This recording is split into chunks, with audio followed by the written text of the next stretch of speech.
रमन सड़क पर मोबाइल से बात करते हुए जा रहा था। तभी अचानक पीछे से मोटरसाइकिल पर तेज स्पीड में दो लोग आते हैं और उसका मोबाइल छीनकर भाग जाते हैं। रमन चिल्लाता हुआ उनके पीछे दौड़ता है और सड़क के किनारे पड़ा हुआ एक पत्थर उठाकर उन पर मारता है। पत्थर जाकर पीछे वाले आदमी के सिर पर लगता है, लेकिन उसने हेलमेट पहन रखा था, उसे कुछ फर्क नहीं पड़ता। वो लोग मोटरसाइकिल को और तेज कर देते हैं और कुछ ही सेकंड में रमन के सामने से गायब हो जाते हैं। रमन बहुत परेशान हो जाता है और पब्लिक टेलीफोन बूथ में जाकर डिटेक्टिव मेहुल को कॉल लगा देता है। सर, इस वक्त मैं जेपी रोड वाले पब्लिक बूथ से बात कर रहा हूँ, आप जल्दी आ जाइए। मेहुल जेपी रोड पहुंच जाता है। बताओ, तुमने मुझे यहाँ क्यों बुलाया है? सर, कुछ देर पहले ही मैं अपने मोबाइल पर अपने दोस्त से बात कर रहा था। पीछे से दो बाइक सवार आए और मेरा मोबाइल छीनकर भाग गए। वो लोग किस तरफ गए हैं? रमन सामने की तरफ इशारा करते हुए कहता है, वो लोग किस तरफ भागे हैं? इसका मतलब वो चोरी शहर के नहीं थे, बल्कि किसी दूसरे शहर से आए थे। क्यों लॉजिकल आर्मी? मेहुल को ऐसा क्यों लगा, क्या आप बता सकते हैं?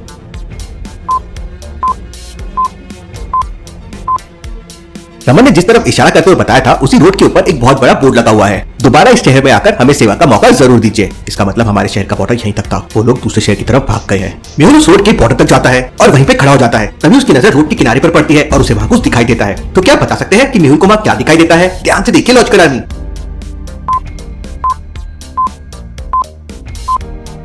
मेहुल को सड़क के किनारे पर एक टूटा हुआ सिम कार्ड मिलता है। मेहुल उस सिम कार्ड को लेकर वापस रमन के पास जाता है। क्या ये सिम कार्ड तुम्हारा है?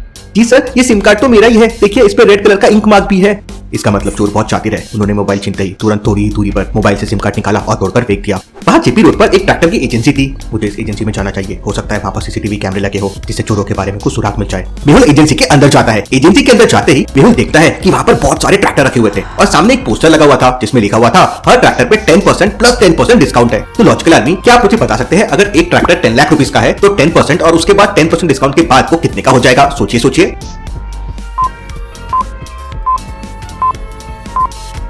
10 लाख का 10% होता है 1 लाख, तो 9 लाख हो गया। और 9 लाख में से वापस 10% का डिस्काउंट मतलब 90 के माइनस, तो वो हो जाएगा 8,10,000। मेहुल वहाँ के मैनेजर से कहता है, मैं डिटेक्टिव मेहुल हूँ, मुझे एजेंसी के बाहर लगे सीसीटीवी कैमरे को चेक करना है। अभी थोड़ी देर पहले इस एजेंसी के सामने से दो बाइक सवार एक आदमी का मोबाइल छीनकर भागे हैं। सॉरी सर, लेकिन एजेंसी के बाहर लगा सीसीटीवी कैमरा काफी दिनों से खराब है। आप लोग इतनी लापरवाही कैसे कर सकते हैं? सर, जेपी रोड के थोड़ा आगे हमारी एक और ब्रांच है। अगर वे चोर शहर की बाहर की तरफ भागे हैं तो आप वहाँ चेक कर सकते हैं। मेहुल तुरंत उसी ब्रांच में पहुंच जाता है और वहाँ के सीसीटीवी कैमरे चेक करता है। मेहुल जब सीसीटीवी फुटेजेस देखता है तो वो थोड़ा डाउट में पड़ जाता है। तो क्या आप इस वीडियो को देखकर बता सकते हैं मेहुल ने सीसीटीवी फुटेजेस में ऐसा क्या देखा? सोचिए सोचिए।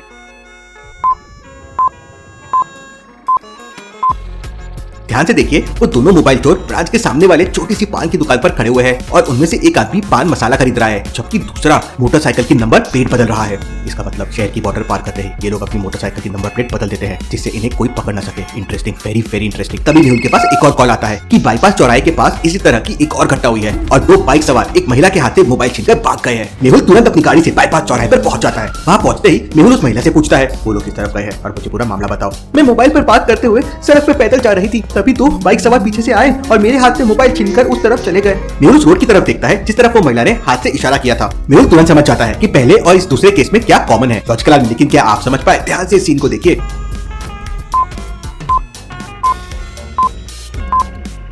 ये रास्ता भी शहर की बॉर्डर पे है और जेपी रोड वाला रास्ता भी शहर की बॉर्डर पे था। इसका मतलब वो मोबाइल चोर बॉर्डर पे मोबाइल छीनकर यहाँ से भाग रहे हैं। बाईपास चौराहा शहर का काफी जाना माना चौराहा था। वहाँ पर बहुत सारे सीसीटीवी कैमरे लगे हुए थे। मेहुल वहाँ के सीसीटीवी फुटेजेस चेक करता है तो वो देखता है कि उन चोरों ने हेलमेट पहन रखा था और उनकी बाइक पर कोई नंबर प्लेट नहीं था। इन चोरों की मोटरसाइकिल में तो कोई नंबर ही नहीं है, मैं इनका पता कैसे करूंगा? मेहुल उन चोरों के फुटेजेस को फिर से देखता है। अरे, ये तो वही चोर है जिन्होंने जेपी रोड पर भी रमन का मोबाइल छीना था। तो क्या बता सकते हैं मेहुल को ऐसा क्यों लगा? जेपी रोड वाले मोबाइल चोर और बाईपास वाले चोर दोनों एक ही है। सोचिए सोचिए लॉजिकल आर्मी।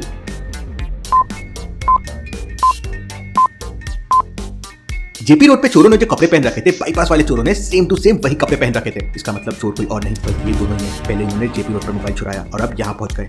लेकिन मेहुल को समझ नहीं आ रहा था कि इन लोगों को पकड़ा कैसा जाए। मेहुल वही पास की दुकान पर चाय पीने लगता है और उसी दुकान पर एक टीवी लगा हुआ था जिसमें न्यूज चल रही थी।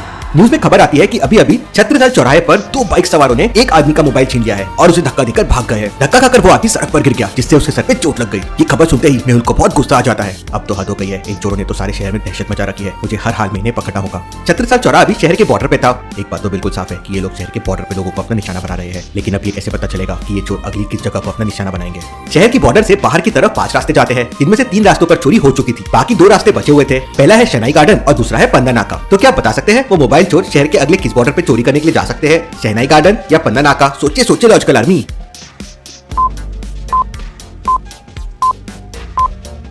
छत्रसाल चौराहे से शहनाई गार्डन की दूरी देखिए 10 किलोमीटर की है, जबकि पन्ना नाका की दूरी सिर्फ 2 किलोमीटर की है। इसका मतलब वो चोर अपना अगला निशाना पन्ना नाके को करेंगे। मेहुल तुरंत पन्ना नाके पर पहुंच जाता है और एक दूसरे मोबाइल में लोकेशन ट्रेस करने वाली चिप लगा देता है और उसी मोबाइल से सड़क के किनारे टहलकर बात करने का नाटक करने लगता है। थोड़ी देर बाद उसी सड़क पर एक मोटरसाइकिल आती है जिस पर 2 लोग बैठे हुए थे। मेहुल उस मोटरसाइकिल को देख के समझ जाता है कि ये लोग वो चोर नहीं हो सकते। तो क्या आप बता सकते हैं मेहुल को ऐसा क्यों लगा कि वो चोर नहीं हो सकते हैं? सोचिए सोचिए।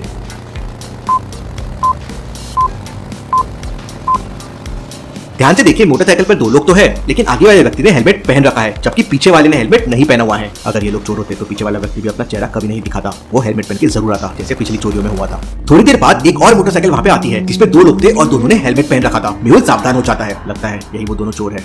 मेहुल जानबूझकर मोबाइल पर बात करते हुए सड़क के किनारे जाता है और उन लोगों के और करीब जाता है। उस बाइक में जो व्यक्ति पीछे बैठा हुआ था वो तेजी से मेहुल के हाथ से मोबाइल छीन लेता है और आगे वाला मोटरसाइकिल को और तेज चलाने लगता है। मेहुल भी तुरंत अपनी मोटरसाइकिल से उनका पीछा करता है। थोड़ी देर बाद वो चोर बॉर्डर क्रॉस करके शहर से बाहर एक बस्ती में गायब हो जाते हैं। मेहुल उसी बस्ती में पहुंच जाता है। मेहुल अपना दूसरा मोबाइल निकालता है और वो पता कर लेता है कि वो लोग किस घर के अंदर छुपे हुए हैं। तो क्या आप बता सकते हैं मेहुल को ये कैसे पता चला कि चोर कौन से घर के अंदर है? सोचिए सोचिए।